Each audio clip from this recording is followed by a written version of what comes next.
Hey gorgeous soul, I'm Zoe and welcome to the Oasis State podcast, where we dive deep into all things emotion, energy and intuition. Remember to follow and share the pod, and let's get into it. Hello gorgeous soul, welcome back to another episode. Okay, so this episode I'm going to be talking about lessons that I've learned in my grief journey. So if you want to get more familiar with my grief journey, I actually recorded a grief series on this podcast a few months ago now. It's titled, like the 3 episodes that I recorded are in caps locks, grief series, and then the title of the episode. So they'll be easy to find in the list of episodes. Just go back and listen to those if you want to get more familiar with where I'm at. And I'll give you a little update here as well. So 2.5 years ago, I'm sort of losing track of time now, my dad passed away. And if anyone's listening to this episode, I'm sure if you've clicked play on the title of this episode, you have some form of relationship with grief. So I don't need to give you too much of a disclaimer about how, destabilizing it is. It's just losing a parent is just, if you choose to see it this way, is such a spiritual initiation. And I'm someone that's always been so committed to my journey and making sense of the mess and confusion and any loss that I've experienced. I just very naturally want to transmute that back into some form of wisdom, lessons, power, evolution, my own personal evolution. So that's exactly what I did on my grief journey. And like I said, it's been a few years. So, the first few months and or year was very, a lot of smoke and mirrors. I wasn't, the journey was very much my own is what I'm trying to say. Excuse me, I'm just going to take a sip. And as I started to, I suppose make sense of it, it's like I got to this point on my grief journey where I came up for air, basically. And things weren't as heavy as anymore. The loss wasn't as debilitating. And you don't really realize while you're in it, while you're in that mess of chaos and change and confusion, how much you're growing and evolving. And sorry, I just got a text message on my phone. Sorry if that recorded. Next time we'll put my phone on airplane mode, but we're going to keep going. So I was slowly but surely coming up for air on my grief journey. And I still didn't share it very much with people. At the time when my dad passed away, I didn't actually have many other people around me who had lost a parent. And I think, grief in general is such a, huge pivotal change in your life. But I feel like losing a parent just is a whole other mixed bag of potential spiritual initiations if you choose to navigate them. So once I started realizing this, I was excited isn't the right word, but I realized that there was an opportunity here to alchemize. Like I said, that's very much how I navigate life. I can alchemize my pain and confusion and loss into power and wisdom for my personal journey. And then I, have my own business here and a podcast and offerings where I, channel that wisdom and that alchemy into offerings to help other people that have the same set of values, basically, that don't want to feel suppressed by what's happened to them. They don't want to settle in life, and they are just very driven by their values to evolve and always have that freedom to reach their full potential. So when I actually started sharing my personal grief journey on more of these public platforms, it happened a few months ago. I was in a really crazy time in my life, to be honest. I had a lot of changes last year, which, you can listen to other episodes to get familiar with that. But basically, I was house sitting my uncle's house while I was waiting for the studio I'm living in now to become available. And I got a text message from my friend Serene, and we hadn't actually spoken that much over the last however long it was, at least a few months. And she randomly rocks up in my DM. She's like, "Hey babe, I know we haven't spoken a lot lately, but my dad passed away a month ago." And she's like, "And you're the only person I know that has experienced this same thing. And, she shared where she was at in her journey. Obviously, a month in is, it's very confusing and debilitating. And I'm so grateful she thought of me to reach out. And I started offering her advice, and she just took to it like a duck to water. And it was such a beautiful, mutually beneficial conversation, because obviously I love the fact that I was able to support a friend, but it also showed me where I was at in my journey, and I could see her so clearly. And I was like, oh babe, you're just in this part of it. You're feeling burnt out. You're feeling lost. You're feeling this, necessary anger. That is fine, etc. And I'm listening, having an out of body experience, listening to my conversation and this advice that I'm offering my friend. And I was like, wow, I really have learnt a lot on my grief journey. So that one thing led to another. And then I had, a listener of another friend's podcast reach out to me, because she had also lost her dad in the recent, I think it actually had been a few days by the time she'd reached out to me. And, connected through my friend Esther, who also has a podcast. And she was like, oh, I don't have any episodes about grief, but I have a friend who's navigating the loss of a parent as well. And I was just getting all of these very divinely timed and guided conversations come my way that really showed me the clarity that I now have around my grief journey, and how I've been able to alchemize the, devastating loss of a parent into this beautiful opportunity to learn how to reparent myself, and to find some sense of purpose and power in this loss, because grief is unavoidable, and it's something that isn't very well approached or taught or guided in the Western world especially. So I just navigated it by myself for so long. And then I just had this influx of, as I mentioned, divinely guided conversations where I actually began just naturally guiding other people on their journey. So these conversations led me to put my big curl pants on and record a grief series, the one that I've just mentioned. So you can find that in the episode list. It's literally called Grief Series, and there's a few episodes there.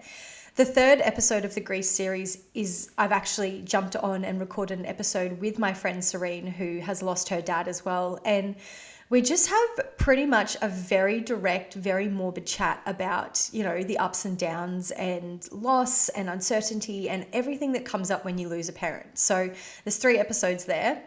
But basically, I very much felt like I had this feeling, because as I mentioned, I've got this business where I'm, screaming from the rooftops about, finding your sense of purpose. I help women navigate change. I help people understand their emotional intelligence, etc.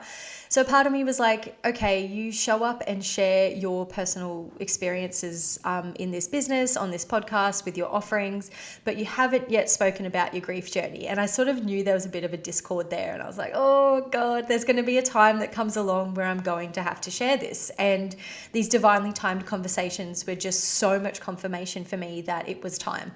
So I jumped on, recorded the first episode, and it was very mutually beneficial. I jumped on to, provide a sense of safety and a sense of recognition and support for anyone else on their grief journey. But for me, it was also so healing and so cathartic to speak in so much detail about the process of losing my dad. And so that's the first episode in the grief series. It's quite an emotional one, but it's very personal, which is, I think, at the time I was recording it, I was very much like, oh my God, I'm not going to be able to post this. People aren't going to want to just hear me cry and blubber about, the devastating loss of losing a parent. But I posted it anyway, and I gave a disclaimer in the episode, and I have since, that when we're on our grief journey, sometimes we just need to listen or read or have a conversation with someone where the emotions can flow. So if you've listened to that episode or you go back and listen to it, it's actually a really cathartic process for someone that's navigating grief to just sit in the emotion for a little bit. Because if you're listening to me and can relate to anything that I mention in these episodes, I'm emotional in the episode, and that might elicit some emotions in your experience, and that's beautiful. We don't need to have a story attached to the emotions. Sometimes, I definitely know on my grief journey that sometimes it's just about having a cry, having a release. You don't need to have a story behind it, like, this is why I feel like this. Grief isn't logical. We can't always put a meaning or a story or a trigger behind the emotion. Sometimes you're having really good days and you're feeling light and you've got, this deep sense of presence and gratitude. And then other days you just are like, I cannot, this is simply too much for me to navigate. And it is never actually too much, but it's part of the journey. We have to, in those times, we just have to surrender to what's coming through, because we have experienced such a life-altering event. And we're beautiful, messy human beings with a whole array of emotions and experiences. And it's basically just this beautiful reminder in those days and experiences that grief is just love with nowhere to go. And that's been a huge part of my journey as well, of, not identifying with being someone that's grieving forever. Again, it comes back to this whole alchemical evolutionary process of like, yes, I had a complicated relationship with my dad. You don't need to have had a complicated relationship with your parent to grieve them, obviously. I don't need to give that disclaimer, but I am experiencing this, like I said, and I was very much just keeping my journey to my own experience for a while, and that's totally fair enough. I don't have to jump on the mic as soon as I experience something. Sometimes you need to, have that process of coming up for air, making sense of it, and then I can turn around and help other people. But yeah, I never wanted to be someone that was just that girl that lost her dad, basically. And in the few years since I have lost my dad, I've had a lot of other people in my life experience this same life-altering event of losing a parent. And like I said, I just think it's so important this doesn't invalidate anyone else's grief journey, but losing a parent is such a different journey. These people are the reason you are Earthside. The reason you are on the planet, you are their greatest legacy, regardless of their relationship with you while they were on planet Earth. You are their legacy, you are their greatest joy, their greatest gift in this world, and whether they directly told you that or not. So the loss of that person that is responsible for bringing you onto this planet unlocks so much within you. It brings up unresolved emotions, it brings up traumas, it brings up abandonment wounds, it brings up attachment styles, and all of these things were unfamiliar to me until my grief journey. And it's actually something I'm very, very grateful for, because I don't identify as someone that's victimized by grief anymore. I have made it my greatest evolution. I've really understood the potency of the spiritual initiation that was available to me through the grief journey, and I took it by the balls. That's not the right term, but I grabbed it by the balls. Actually, that is the right term. And I just made it the best experience that I could, for a lack of a better term. And I had to, like I said, all of these things that come with an opportunity to reparent yourself. So your parent is no longer Earthside, and that does not mean that you're completely disempowered now, that you don't have the opportunity to choose how you're showing up within a connection with yourself, and then how that connection is reflected back to you. It's an opportunity to get in the driver's seat of your relationship with yourself and watch how redeveloping that relationship with yourself, removing the traumas, getting familiar with attachment styles, understanding codependency, through the whole plethora of just grief in general. All of that has been the most beautiful initiation for me.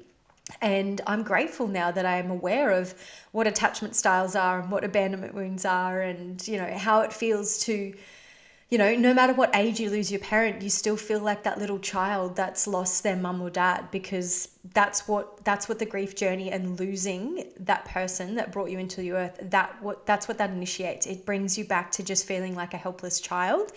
And it's okay to sit in that experience for a little while, but I'm so grateful that in my last few years of my grief journey, I've just been able to introduce myself to all of these things that have allowed me to foster this new sense of safety and empowerment and trust and love for myself, for my inner child, and be able to shift all of these dynamics within myself. And now my experience with life is such a beautiful one. I do not resonate with being a victim of grief anymore. I actually wouldn't even say that I'm grieving. It doesn't mean that I don't get emotional and it's not like a lifelong experience, but I've been able to take the beautiful invitation that was to reparent myself. And whenever I do have waves of grief, it is a completely different experience now. So what a wild journey that this has been. And the reason I'm coming on here today to share some lessons of my grief journey, which I already, have as I've spoken in this episode already, is because I thought I would be putting the tools down by the time I'd finished my grief series a few months ago. So on this podcast, the grief series, I was like, yep, that's me giving back. I've, expressed my truth. That can help people. And also, like I said, it was mutually beneficial. That was so cathartic for me. Yep. Okay. Like dust my hands. That is done. Because obviously me coming on this podcast and, like I said, speaking in so much detail about my grief journey brings up a lot of unresolved emotions. Like I said, the grief journey is a lifelong journey. Like I said, I don't identify with grieving anymore, but there are still effects and deeply hidden unresolved emotions and things like that. And that circles back to that conversation that I said that, like, sometimes you just need to have that emotional release. I don't sit there and I'm like, oh, I'm crying because I lost my dad and now I'm triggered and I feel alone. No, there's no story with that, but I still have these releases, and it's such a beautiful moment now. So yeah, so sorry. The reason I'm recording this another episode about grief today is because when I finished the grief series a few months ago, like I said, I was like, okay, that takes a lot from me to jump on here and express myself so authentically and just share all of my vulnerability, my wounds, exactly what I'm going through. That's taken a lot from me. So I can put the tools down, like dust my hands, like, okay, I've given back and I've, been able to use that as a form of therapy for myself. That's so wonderful. It doesn't work like that though. A few days later, I had a download or, an intuitive hit, whatever label you need to put on it, to write a book about my grief journey and how I've moved from the process of losing a parent to reparenting myself. And that's exactly what I've done. So this week I finished and have now published my first ebook, and it's called Dead Parents Club. So I have had, a few vulnerability hangovers about the title, but if the title doesn't resonate with you, then this book is not for you. And I'm so grateful that this book is now out in the world, because those episodes are very, very helpful, but they're very, they're just me pouring my heart out, just like a channel, of consciousness coming through.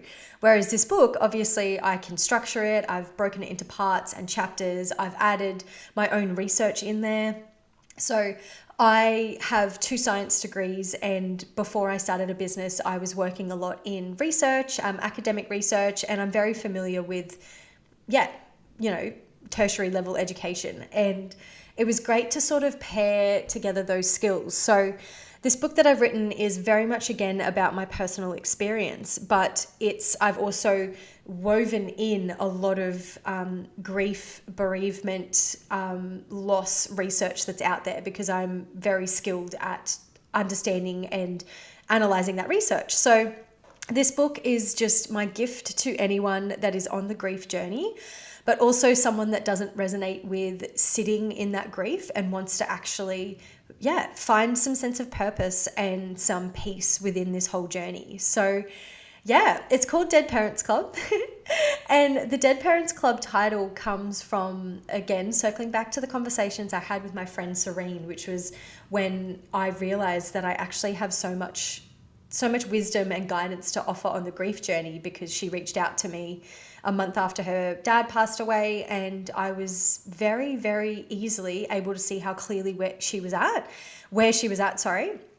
and basically able to give her guidance and wisdom that I wish I had when I was a month into losing my dad. So we were having these conversations, and I very jokingly said, like, oh, we're part of the Dead Dads Club, because she'd also lost her dad.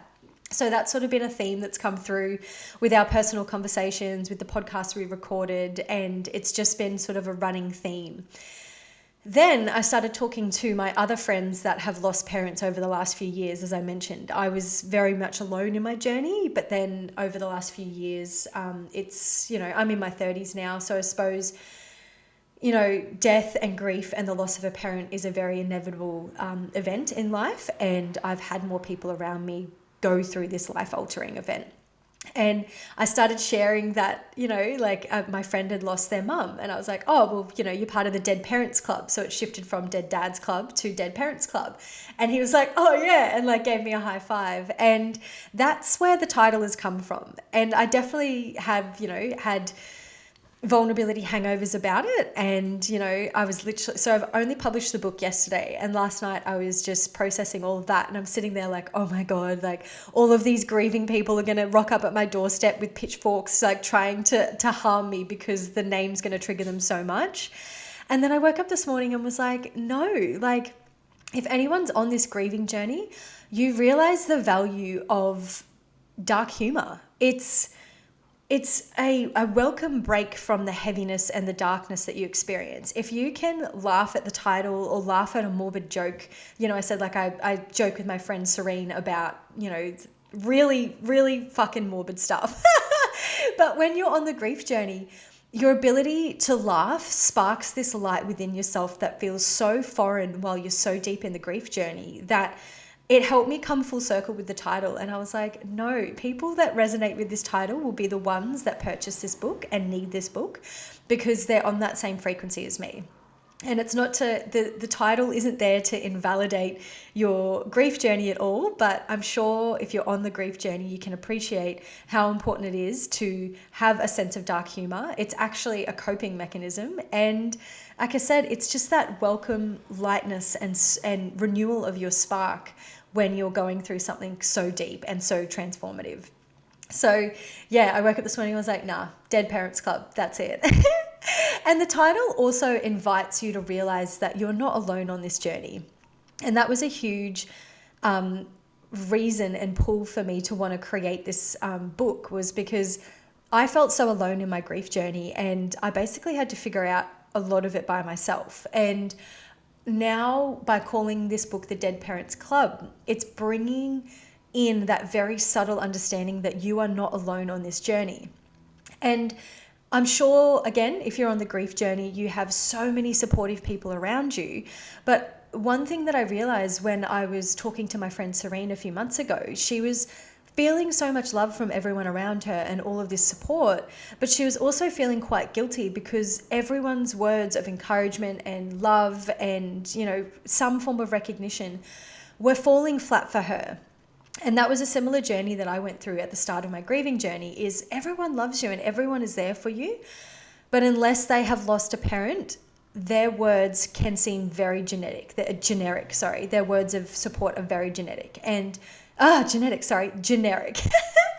And again, I'm not invalidating the level of love and support that we feel on the grief journey, but it was such a stark reminder that when you're on this grief journey, especially losing a parent, it can feel very, very isolating. And I think that's why Serene took to my advice like a duck to water, because I was someone that had embodied the experience and I had channeled the advice from my personal experience. And she was like, oh my God, everything you're saying makes so much sense. And I was like, yeah, babe, because I can see past versions of me in your experience right now. So I am speaking to that past version of Zoe. Sorry, I'm getting emotional. I'm speaking to her and I'm telling her through this conversation with you exactly what she needed to hear when you're so early on in your grief journey and you just feel like there's a 5-meter thick wall, invisible wall around you and everyone.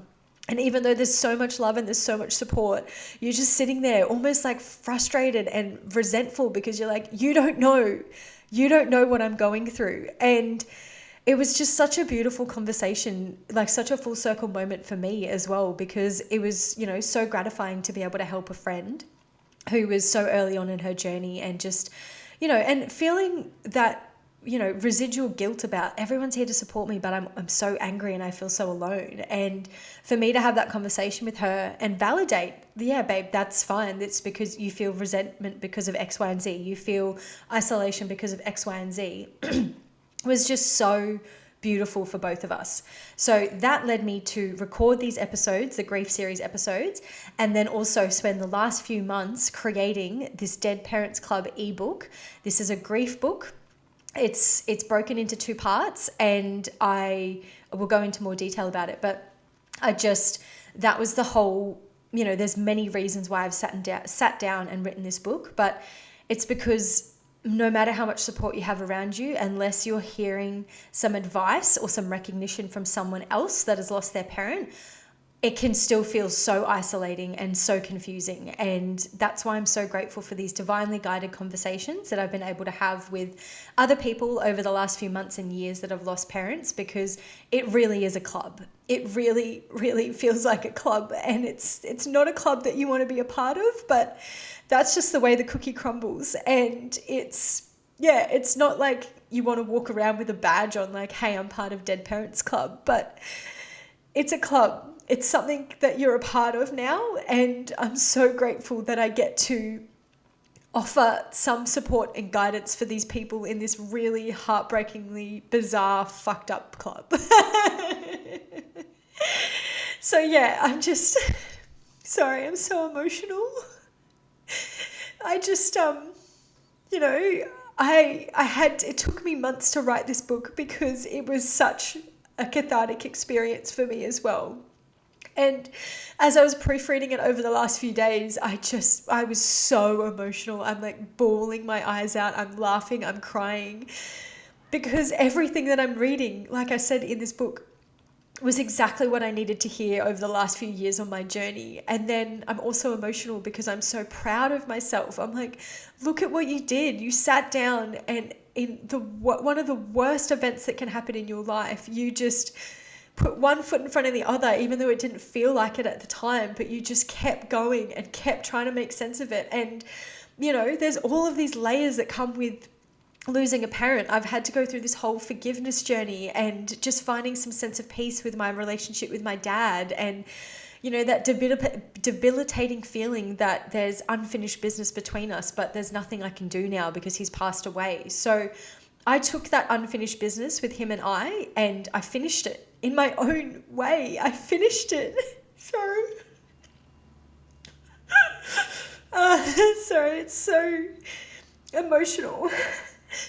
And that's the whole point of this book, is if you feel like you have unfinished business and unresolved trauma and emotions and confusion, you should buy this book, and it can guide you to finish this business for yourself. Like, it's so healing. Like, it's so empowering. And I don't actually like I said, I don't identify as someone that is grieving or healing anymore. I identify as this strong, embodied, empowered woman that alchemized one of the most life-altering events into her personal power and evolution. And I've practiced forgiveness, and I now feel more at peace with my relationship with my father than I ever did while he was alive. I had a very complicated relationship with my dad, and it doesn't mean you have to have a complicated relationship to resonate with this book or anything that I'm saying in the grief journey. But it's not that I have any regrets about, I didn't resolve things with dad while he was alive.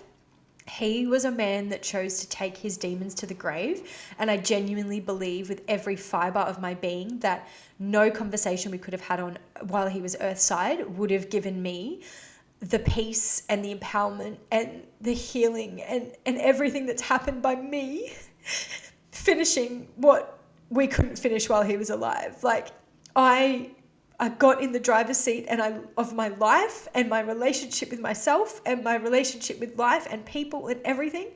And I finished it and I figured it out. And I've put all of that in this book. Sorry, I'm like shaking and everything.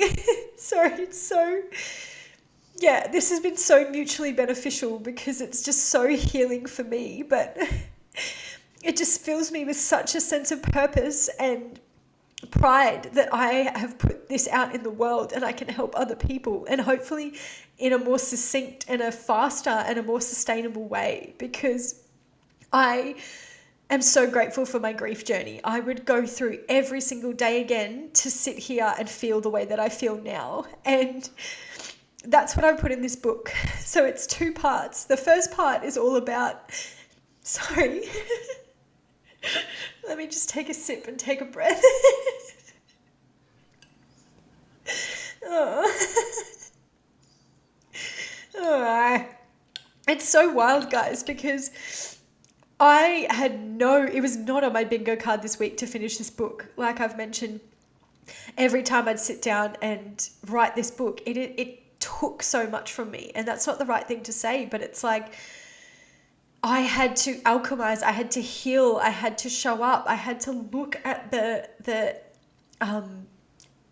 parts of myself and the darkness and the fear and the loneliness that I did not want to look at, but I wanted to as well, but it was uncomfortable, you know? So that's why it's taken me months to write this book, because it was such a cathartic process for me. And it was not on my bingo card to finish this book this week, but I woke up on Tuesday morning. It's now Friday. I woke up on Tuesday morning and again had that same really strong intuitive hit and that download, finish this book. And I was like, oh my God, like I'm currently developing another course for my business right now. And I've been, I've got a wait list out there and I've been, marketing that and developing that. And it was not on my bingo card, but that's not how life works. Like it's like not about me, I'm here to be of service in a way that is so altruistic and so collective that sometimes you just have to put the plan down and listen to the download. And I did just that. And I spent Tuesday and Wednesday upwards of 8 hours non-stop putting the rest of this book together. And it was such an emotional journey because obviously I'm, going into a lot of detail about my grief journey, start to finish, and to just see how far I've come. Like, so in that personal sense, to see how far I've come, but then also to just feel how it would feel for all of the readers of this book to read it, because you are just past versions of me. And this isn't like a hierarchical thing, like I'm further along than you. Like, no, we can't compare each other's journey. So when I say past versions, it's not in a hierarchical egoic sense of like, I'm up here, you're down there. It's just the way that the cookie has crumbled on my personal journey. This is where I'm at. And having this book to offer to anyone else that wants to find a sense of purpose and rebuild themselves through the grief journey and the process of losing a parent, I have this resource out there, and it just feels like such a gift to every version of Zoe. And even even childhood and teenage versions of Zoe. Like I said, I had a very complicated relationship with my father, and it hasn't been until the finality of his death that I've been able to go back and heal all of these versions of me. So it's just the most beautiful, insane journey. And it wasn't on my bingo card for this week, but I just wept. I absolutely wept tears of love, pride, joy, emotion, grief, sorrow, all of it as I was reading it and proofreading it, everything. And if you buy this book, and I hope that you feel that in these pages, because I feel like that's what we need on the grief journey, is just some fucking recognition. And like I said, that's what I realized so potently when I was helping Serene and other friends through their journey, is that we just want to be seen. We just want to be felt. We just want to be acknowledged. And that's what this book is about. You can read the first part of the book. So part 1 is all about the grief journey. It's about losing a parent, how it feels, what bereavement is like, everything like that. It is very much, part 1 is very much just about like self-compassion and just giving you, the reader, permission to go to the depths, just to fucking let go of the steering wheel. And I hope in some way feel supported and recognized throughout this book. And it might be the sort of book where you pick it up and you read one chapter and you need to like put it down for a week. But I want it to be a resource that you can come back to again and again on your grief journey, and have it as an anchor of recognition and safety and guidance and support. Sorry, I've got to take this sip. I just kept talking, but excuse me, guys. And when you're ready, you can go to part 2 of my book, and it's all about reparenting yourself. So when you get to a point where you're like, okay, I've gotten through the logistics of bereavement and how it feels to lose a parent. And, I don't really want to be in this energy anymore. I want to find the light. I want to find my spark again. You move to part 2 of the book, which is reparenting yourself. And it's all of the lessons that I learned from, basically our parents or whoever your primary caregiver was are the reason, are responsible for the evolution of your relationship with yourself and your relationship with others. So when you don't have that anymore because your parent is not here, or in some cases, if you had a complicated relationship with your parents, you wouldn't have had that even while they were earthside. All of these things in part 2 are to guide you back to a healthy, secure relationship with yourself. And then and that's a lifelong journey, but one that it's so gritty, but it's so rewarding. And then once you can have all of this awareness and apply the wisdom and techniques and shifts and self-compassion and forgiveness practices and emotional alchemy, everything that you need, then your relationships around you will change for the better and evolve for the better. And it's also in part 2 has a lot of tips about how to, depending on where you're at with your codependency and wounds and attachment styles, how to grieve. So it's just so much recognition. And then once you get that recognition, you can use the guidance that I've provided from what you recognize to move forward constructively and sustainably and beautifully and gracefully in your grief journey. And it's just the most beautiful gift that I could offer. I'm so proud. It's the thing that I'm most proud of that I've offered in this world. And I've achieved a lot of success in my life, and I don't need to go into my full life story, but creating this book is my biggest pride and joy to date. Life's amazing and it will keep going, but I am so grateful that I listened to these intuitive nudges and I sat in the discomfort and I moved through the deeply cathartic process that is making sense of my grief journey over the last few years and sharing it with others, because this is my gift to you. If you're a part of the Dead Parents Club, welcome to the club. It's not a club that you want to be a part of, but it's okay. It's a club that you're a part of. I'm sorry. It's just the way the cookie crumbles. Or if you're listening to this and you're not part of the Dead Parents Club, but you know someone that is, please invite them to listen to this episode. Please buy the book for them. Share this with them, because we need more people, especially in the Western world, learning how to grieve more sustainably, in more of a healthy way, and in a more of a graceful way, because the more people that are healing, and now, like I said, I'm in this like empowerment energy, the more that I can give back. So if you read this book or you gift it to someone, or someone you know reads this book, all of the healing that they can do is only going to have the most beautiful, positive ripple effect in the world. So yeah. I think I might finish there. I just wanted to jump on and share these lessons from my grief journey through the process of obviously the inner work that I've done, but then how sharing it through the podcast episodes and through this Dead Parents Club book, how that has actually helped me so much on this journey as well. And it's genuinely something I know that you can be grateful for at some point. And it's so freeing and it's so liberating to understand the potency that is in this grief journey. So yeah, guys, you can find the link for the Dead Parents Club book in the show notes, on all my socials. I've got the little link in my bio, etc. And if you have resonated with this episode or my other grief series episodes, or you buy the book, please reach out to me. I want to connect, because we're in a club, and club means community and support and connection, and you don't have to do this journey alone. So my DMs are always open. Reach out to me and let's make the most of this club. Let's make it the most morbidly beautiful experience that we can. Okay, my loves, I'll see you on the next episode. I love you all so much. Hey, my loves, I hope you loved the episode. Be sure to check out the show notes for links to all things Oasis State, and I'll see you in the next episode.